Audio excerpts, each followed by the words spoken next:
ഇന്ന് ഒന്നാം പെരുന്നാൾ കേട്ടോ. എല്ലാ ദിവസവും ഞാൻ പുലർച്ചെ എണീറ്റ് നമുക്കുള്ള ഫുഡൊക്കെ എല്ലാവർക്കും ഫുഡൊക്കെ ഉണ്ടാക്കി എല്ലാവരും ഇങ്ങോട്ട് വരാട്ടോ പതിവ്. ഇപ്രാവശ്യം ഒരു മാറ്റി പിടിച്ചിട്ടോ, എന്നോട് ആരും ഫുഡ് ഉണ്ടാക്കണ്ട പറഞ്ഞു. ഞങ്ങൾക്കുള്ള ഫുഡൊക്കെ ഞങ്ങൾ എത്തിച്ചേരാൻ പറഞ്ഞിട്ടോ. അങ്ങനെ ഒരു ദിവസം കേട്ടോ, അങ്ങനത്തെ ഒരു പെരുന്നാളാട്ടോ ഇപ്രാവശ്യം. നമ്മുടെ അമ്മക്ക് വയ്യാത്തതുകൊണ്ട് നമ്മൾ ഇന്ന് ഹോസ്പിറ്റലിലേക്കൊക്കെ പോവാം കേട്ടോ.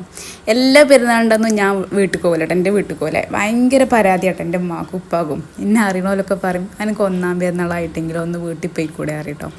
അപ്പോൾ എല്ലാവരും വരുമ്പോൾ ഞാൻ എങ്ങനെ ഇവിടുന്ന് പോവുക, ഞാൻ മാത്രമല്ല ഇവിടെ ഉള്ളതെന്ന് പറഞ്ഞുകൊണ്ട് ഇങ്ങനെ ഒഴിവാക്കട്ടോ. ഇപ്രാവശ്യം ഞാൻ എൻ്റെ അമ്മാനോട് പറഞ്ഞതേ, ഞാൻ 2 ദിവസം മുന്നേ വന്നിട്ട് നമുക്ക് ഒന്നാം പെരുന്നാൾ അവിടെ ഉണ്ടാക്കിയിട്ട് ഞാൻ പെരുന്നാൾക്ക് ഇങ്ങോട്ട് പോരാം എന്നൊക്കെ ഇങ്ങനെ പ്ലാൻ ചെയ്തിട്ടോ. നമ്മൾ വിചാരിക്കുന്ന പോരൊന്നല്ല നമ്മുടെ ലൈഫ് എന്ന് നമുക്കറിയാലോ. ഉമ്മ വന്നിട്ട് എന്നെ പ്രതീക്ഷിച്ചു, ഞാനും പോകണമെന്ന് പ്രതീക്ഷിച്ചു. പെട്ടെന്നാണ് ഉമ്മക്ക് വയ്യായികയൊക്കെ ആയത്.